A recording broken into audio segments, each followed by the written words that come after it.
Welcome to the Evening Review. My name is ReconAfrica, and joining us in studio is Severin Tame, who will be speaking on behalf of communal farmers in the Kavango East Region who are being affected by the activities of ReconAfrica. However, before we go into that interview, we'll go for a short break.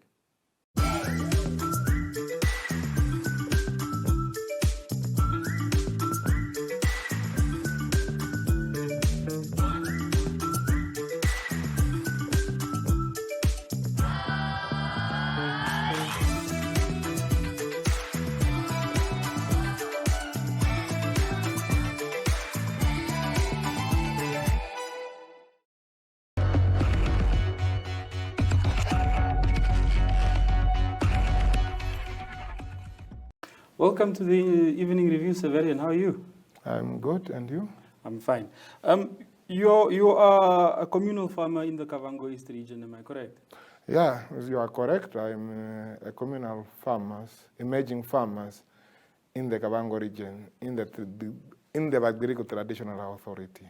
Now, there has been extensive drilling that is being done, exploration for oil in the region. Have you, as farmers, been consulted by Recon on the activities that are currently going on there? No, the farmers were not consulted, even the communities. Only few people, especially maybe those maybe in the leadership and the politicians, have maybe prior knowledge what will have been happening, but the communities and the farmers, they were not properly consulted, and they don't have even any prior knowledge what has been taking place in their regions, and even the traditional authority. Before the company called ReconAfrica arrived, they were not properly consulted, and then they attempted to avoid the transparency and the public scrutiny of the company itself, and what type of activity is going to take place in their area, especially the area Kavango East. So to describe, essentially you just saw people starting the activities on land that is reserved for farming. Yeah, that is what happened, because the majority of people only experience or come or know about it when ReconAfrica arrived at the farming crops or the field crops and with their machineries and etc. is when they started now within the curiosity to ask what is going to happen here, what is happening in the region. That is how it came to the public attention, and how people started even to oppose, because they were not properly consulted, they were ignored, they were not even considered as people living in the region. Yeah. How do you feel as communal farmers as these things are taking place in your farming communities? No, it is like an insult, because people need to be informed properly of their disadvantages and advantages of what activity is going to take place. In this regard, the explorations, if the exploration is taking place in the region, then the company, the leaders of the region, the politicians, the national leaders, they have to come to the people. They have to inform the people properly what are the advantages, what are disadvantages that might come. Because sometimes, in many cases, some of these advantages people might experience after some years. Sometimes maybe the company have gone back to its region, and when people started now to feel the pain, now who should take that blame? Who should take that responsibility? After all, maybe people have been affected, and people have suffered, an environment may be destroyed. Who will be accountable for that? The company have gone back. In terms of this activities that are taking place as farmers, can you describe the losses that have occurred as a consequence of the activities that are currently occurring there? There were structural damage to homestead of the communities, and invasion of crop field, without their consent, and some of the, some homestead was destroyed, damaged. Now, we did not even know that that when it comes, those are the issues which they're supposed to tell the people. Okay, when there's this activity take place, there might be some of this might happen, but when this homestead is damaged, then the person, the owner of the homestead, they have to find ways how we will rebuild it. And these people, when they make even roads and even destroying the crop field, and some they just see, okay, taking the wells in their field, they lost their field. And it means that people have lost. And when you lost your land, meaning you are subjected to poverty, because you at least you are able to produce your own food, but now you become now landless. And then when you become landless, you depend on someone. And somebody whom you depend, he have to control you, because you don't have power to say to decide. Because someone feeding you, you have to control you. Now, these people that are carrying out these activities, as properties and as crop fields were destroyed, was there any reimbursement from the side of Recon to say, okay, we've destroyed a crop field, we will reimburse you by giving you so much money to feed yourself, or we will house you temporarily in these type of structures, and at a later time, if we find there's no oil here, we will rebuild. Are those discussions taking place? That is so that type of discussion never took place. I can take one accident when some of the crop fields were destroyed or invaded, but just imagine that somebody destroy your crop field and he give you 700 Namibian dollars. And then without even any record, he just come and say, okay, I have destroyed your crop field, especially those that area of Hamwei and Mbambi there. Those crop fields, they give me, according to the correct information I have, they were given 700. And that 700, will it sustain you? Will it be able to rebuild your homestead, which you have maybe built for more than even many years, which you have brought a certain structure to the homestead? Will be able to rebuild with 700 at today's life? Is that one enough? It's just like an insult. That is just an insult to the community. They don't have any respect to the community, because a company respect that follow laws and regulations. You come, you agree, and after agreeing is when the operation is supposed to start. In terms of what Recon is doing, when the leadership came to you now, those people that were consulted, did they properly explain to you what is going on? Do people in the communities understand what Recon is doing and why they are doing what they are doing?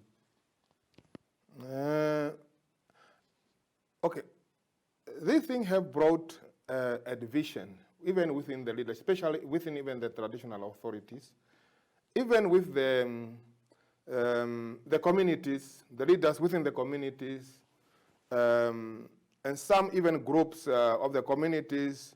It has brought divisions. Because, you see, these people, the company itself, they avoid or they try to other people not to attend even their meetings. They labeled, okay, if they want, for example, they are invited, maybe people want to know what is really happening. Especially, let me say, in conservancies. There are some people whom they don't want to see in the meeting. But there's a time when they are invited by the Committee of the Conservancy and the Ministry of Environment and Tourism. They were invited to clarify certain issues which is taking place in the conservancies. But they ignore not to come. They did not even respond whether they will be coming or they will come. They just ignore. That is a disregard of the legislation of the Namibian people, even the Namibian as a country itself. It's disregard. There's no respect. And I don't even understand the leaders, our politicians, even the traditional authority leaders, somebody who doesn't respect your law, but you still glue at the person. What is there? It gives many questions. Somebody doesn't even respect your people, whom you claim that you are representing them. But you are still saying, okay, it's fine with me, because you are a single person or you are only few people. What about the majority, who even put you into powers? But after putting you in powers, you totally ignore them. Is that type of leadership we want? Is that type of leadership we want to build the country, to build the region? Or they just want to make the region to be more poorer? Then at the end, the people of Kavango region have somebody have to control them. Because when you are poor, you are vulnerable to be controlled by somebody. That is what is the agenda behind, even if the national leaders. They just want to control, because the environment will be destroyed, the ecosystem will be disturbed, livelihood of people, and people will suffer at the end because of oil and gas. The hazardous diseases, it will affect. At the end, people will suffer, people will not have anything to survive on. People live on fruit, wild fruit. That is a livelihood. But you leave the technology of the 21st century, but you still want the 20th century technology. People move with time, with the development, but you still want to bring people back. It gives many questions. Severin, before we continue, I've got two more questions for you, but we kindly want to go for a short commercial break.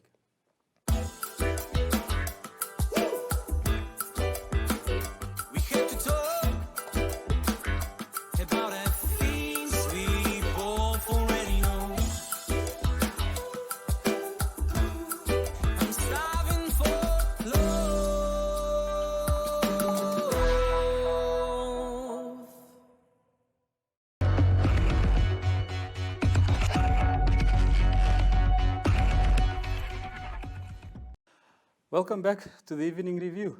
Severin, tell me, in terms of what Recon has been doing, do you even see any benefit coming to the community, even if they were to discover any oil one day? There will be no benefit, because this oil and gas company, if you look at their records, they don't have any value of the community they are operating. But with this, specifically with ReconAfrica, if the Namibian government stake is 10%, and the 90% it will go back to them. That is exporting all the material, exporting even job, and then the people of the region, what will they get, the people in the region? I don't see any possibility that the region will be developed, because job will export it. Maybe this cleaning of bushes, clearing of whatever, this is not job. Is that one job can sustain someone? No, it won't. Now I would like to know, I know I said I had two more questions left, but I'd like to know, in terms of Recon's engagements, have members of the community been employed? Have you seen them approach the community and say, well, we would like to empower the community and say, from this village we want 5 people, but not just doing the clearing and the digging, but saying, okay, we are standing ready to empower you by teaching you, and this is the future we want for you, or to say, okay, there's a water tank for the community. Have there been any of those initiatives where direct benefit is coming? Okay, thank you. That one, if you drill they drill boreholes for the community. After people complain, after they received a lot of of complaint, and then people are opposing, people are opposing, then they come up that, okay, to drill ball to certain communities. That is just like a bribe. You are bribing, you are just killing the minds so that your plan can go smooth. Because so that you can divide the people. When you divide the people, it is easy to penetrate. Let me just say that, but I'm not quite sure, but I only read on the social media that it will fund maybe 10 students in the Kavango East. 10 students maybe to do certain courses. That is only to bribe the leadership. They could have said from the initial state, this is what we are going to do. This is, if you accept us, we will do A, B, C, but not come after the opposition to the plan. What is that? You are bribing people. When you see that the company or somebody come up with the idea of bribery, then you must know there is a danger ahead. Because at the end, you will not get it after his plan becomes successful. And then lastly, Recon is here, they are drilling, and until that drilling is over, there's nothing that can be done.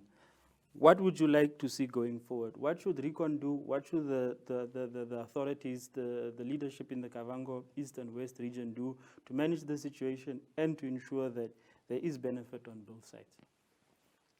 A benefit supposed to be negotiated before somebody start, before somebody come into your home. You agree on the benefit, what is your benefit and what is his benefit. And I'm not sure whether even the government of the Republic of Namibia, they have even fund for rehabilitations. If the fund for rehabilitation is being kept by ReconAfrica, and ReconAfrica leave the country tomorrow, well, they will not be able to get that fund back, to rehabilitate the environment, to rehabilitate where the damage is done, because the fund is still in the hand of ReconAfrica. Because I don't see really a benefit. Even the region, and with the 10% the government will get, how they entered the country is through potholes, and only few people were aware. One can conclude maybe it comes through bribery. That is the public perceptions. Because if there's something that comes for the benefit of the majority of people of Namibia, particularly people in the region, they could have made it public. People have to comment, even to know how it will impact the life of the people, negatively or positively. How will it impact the environment? But now, everybody just in the air. We don't know. Because only the few individuals will benefit from that company. Because really, there are things which they have maybe to put in place. Especially, they could have invite public. When their assessment, the EIL, it could have even allow independent people to investigate, to find out what will be happen. And Kavango, we know the environment, the livelihood of people. We know even the wildlife, it will be disturbed. Because agriculture, if they want to improve, to make the people of Kavango, to take them out of poverty, they could have come up with agricultural project, which will make people food self-sustainable and even economic sustainable. Because people will pay food, will sell food, and people will get a job. They will produce job. That is how it's supposed to be. Agriculture is lifelong, and mining, the lifespan of oil and gas or mining, how many years? Maybe 20 or 25 or 15. Now agriculture, everybody comes in and you die, you live for your grandchildren. But the environment is damaged. But you can't say that it will improve. Which country in Africa's livelihood have improved with the oil and drilling and with the oil and gas mining? Our neighbor Angola? People are flocking into Namibia. Poverty. We see Nigeria. They are running into the other countries. They are leaving their country. If they are rich, why are they leaving their countries? Those are questions we're supposed to. Look at Niger Delta. How people suffer there. Look even in the Angolans, our neighbor here. People say, no, the oil will become cheap. While the oil will be taken out of Namibia. It's realistic to think that we'll get oil at a cheaper price. Not realistic. On that note, thank you for tuning into the Evening Review. Good night.